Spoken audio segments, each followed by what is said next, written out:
the Director of Ceremonies, our guest of honor, Honorable Naledi Pandor, Minister of Science and Technology, Honorable Balega Mbete Mahatebe, Speaker of the National Assembly of South Africa, and also our host, Honorable Joseph R. Jovialima, MP, Vice President of SADC Parliamentary Forum, Honorable Speakers, Deputy Speakers, and leaders of delegations, Honorable MPs from KwaZulu-Natal Provincial Legislature, His Worship, the Mayor of eThekwini, Councillor James Ngumalo, and councillors, Honorable Members of Parliament from the various SADC national parliaments, members of the Diplomatic Corps, invited observers and resource persons, staff from the SADC national parliaments, SADC-PF Secretariat staff, ladies and gentlemen. It is a great honor and it gives me great pleasure to address this 37th Plenary Assembly session of the SADC Parliamentary Forum on behalf of the Regional Women's Parliamentary Caucus, held under the priority theme, Industrialisation for SADC Development and Integration, the Role of Parliaments. I'm humbled to be addressing this gathering in a land that produces phenomenal women leaders.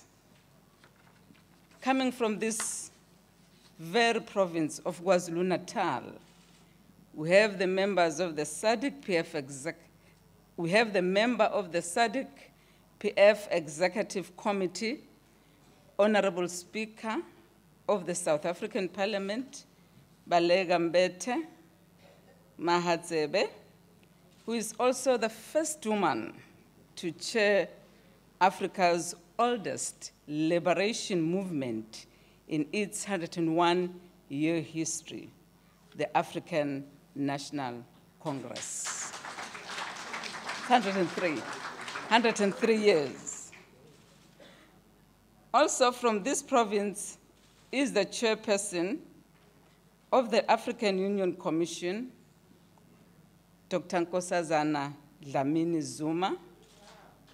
She too is the first woman to hold such a position on the continent. And last but not least, one of our own, Dr. Phumzile Mlambo-Ngcuka, the Executive Director of UN Women, also hails from this very same province. These are the daughters of the SADC region. And as RWPC, also as women of the SADC region, we are proud of them.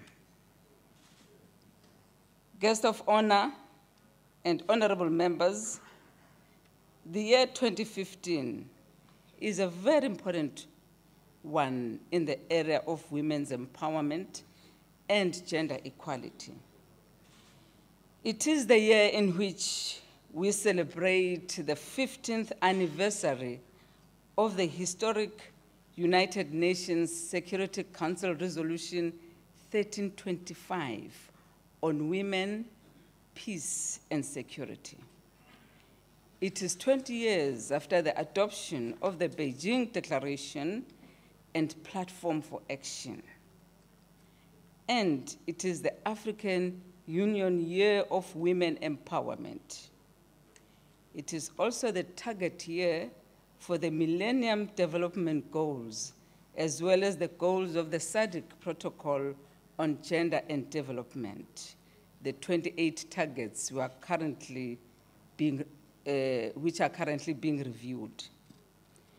As a body, the Regional Women's Parliamentary Caucus has not been able to undertake a formal internal assessment performance and that of the SADC National Parliament's Women's Caucuses in implementing Article 12, which speaks to representation, and 13, which speaks to participation of the SADC Protocol on Gender and Development.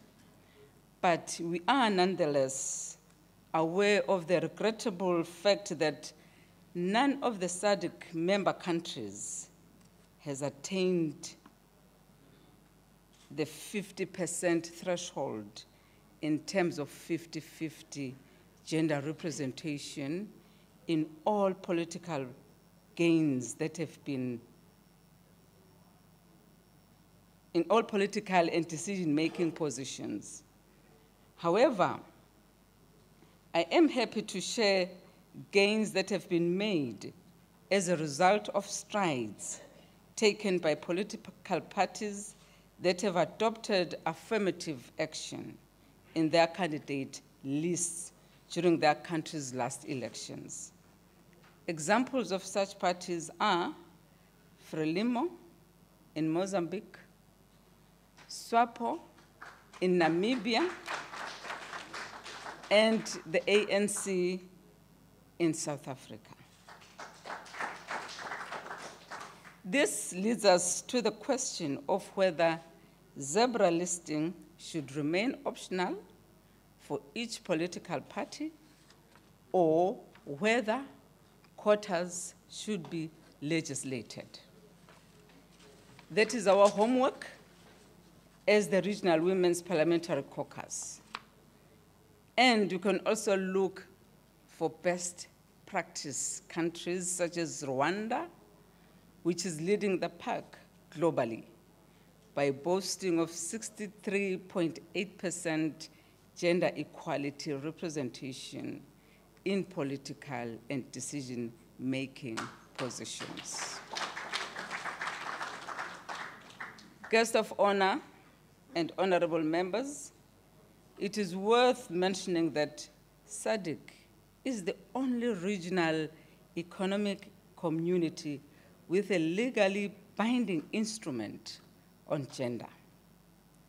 But our pride to this important document should be demonstrated by tangible outcomes. I'm happy to say that according to the Inter-Parliamentary Union report of May 2015 on women in national parliaments, Seychelles holds the 4th position with 43.8%, with an additional 4 countries from the SADC region in the first 20 positions. Allow me to take this opportunity to congratulate Mauritius for appointing its first female president. Her Excellency, Ms. Amina Gurib Fakim. Zambia for appointing the first female vice president. Her Excellency, Ms. Inonge Wina. And Namibia for appointing the first female Prime Minister. Her Excellency, Ms. Sarah Kongelwa Amadila. I hereby encourage countries that are still lagging behind to take the necessary measures to remedy the situation.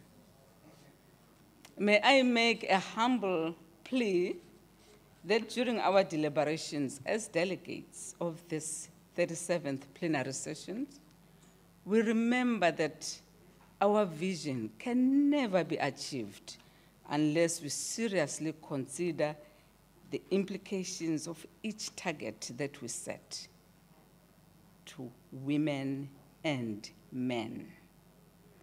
And to all women, whether rich or poor, young or old, rural or urban, not forgetting women living with disabilities.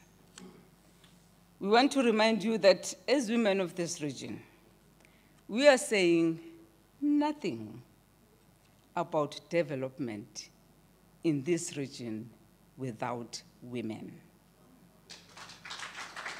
Together, we strive for the best for our continent. Let us bear in mind that gender is a cross-cutting issue and needs to be integrated in all socio-economic pillars of regional integration. Ngiyabonga. Thank you. Obrigado. Messi. Thank you very much.